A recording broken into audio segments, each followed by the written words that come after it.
Hello and welcome to the ISL review show brought to you by KhelNow.com. Today we'll be reviewing the round 2 of the ISL. Hope you enjoyed our review for round 1.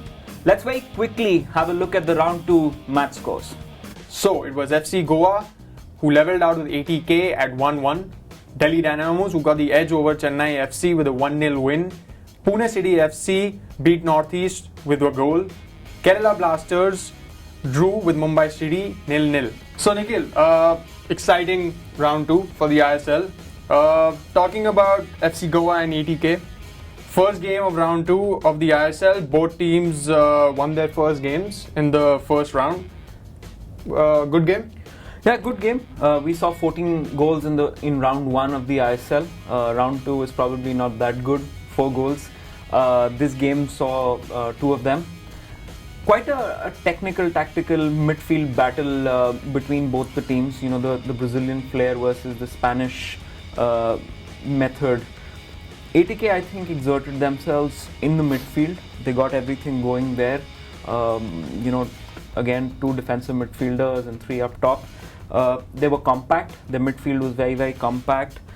Good goal by Arata, good cross by Javilara, and Arata did well to get inside the box and get at the end of it. Gregby Arnold did really well to get Baljit Sani, red carded. There was a bit of provocation there, but nothing can justify what Baljit Sani did.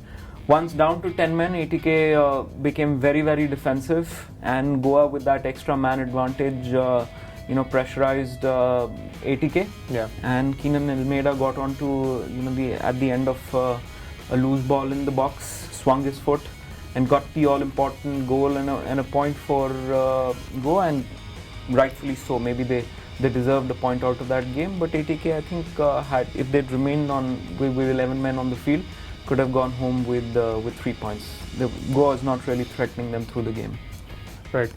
Moving on to the exciting game that happened in the capital. It was a big entertaining game at Jawaharlal Nehru Stadium. It was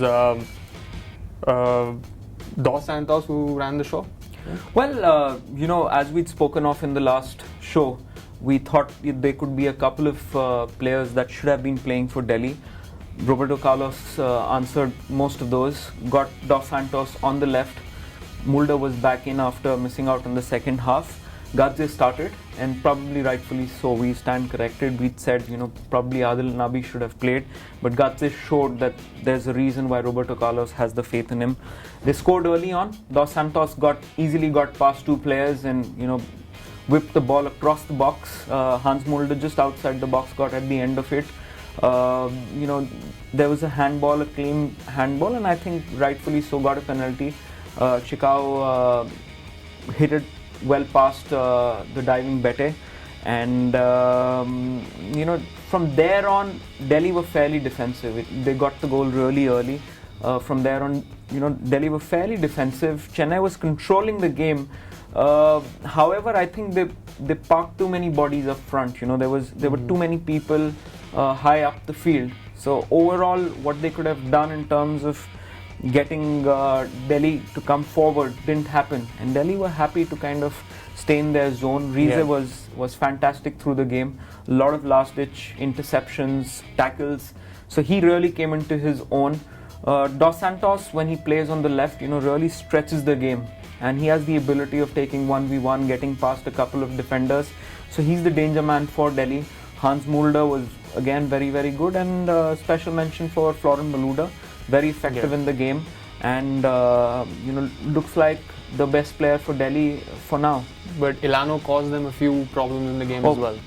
If you really ask about Ilano, the personal opinion is he's by far leagues and miles ahead of everybody else in the Indian Super League right now. Yeah. You can really see that he has got 50 games for Brazilian national team, and there's serious quality there. Whether it's the vision, whether it's the ball, whether it's getting past people, whether it's 1v1 with defenders.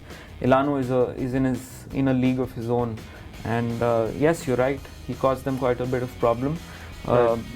Probably could have had a couple of goals as well. Yeah. Now, moving on to Pune City and Northeast. This game, Northeast were outstanding, they performed well, but just couldn't simply manage to level up with Pune City. That's right. I think this is one game that Northeast should be disappointed that they did not at least get a point out of it. If you look at it, there were wholesale changes in the squad in terms of positions being taken, and you rightfully saw Regan Singh going on the right, Raju Yumnam coming in. Two standout performers that I think Northeast have. Of course, Velez did really well, and young Sham Hangil ran the show. He was everywhere, passing the ball short, had the vision, saw people clearly, got through balls through, past the defense. Velez probably should have scored a couple minimum. There were instances where he was on. There was an instance that Kamara had an open goal, just couldn't get his left foot to work, and the moment he brought it on to the right, there was a recovery from Pune City FC, who themselves rotated the squad quite a bit.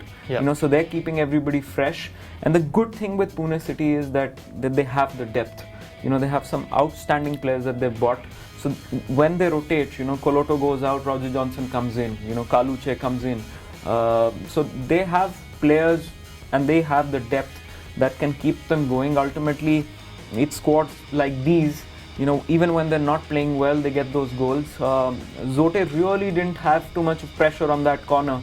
So it's you could call it unlucky, but also some fault in technique to have put it into his own net. You can call Northeast unlucky, but look, you make your own luck.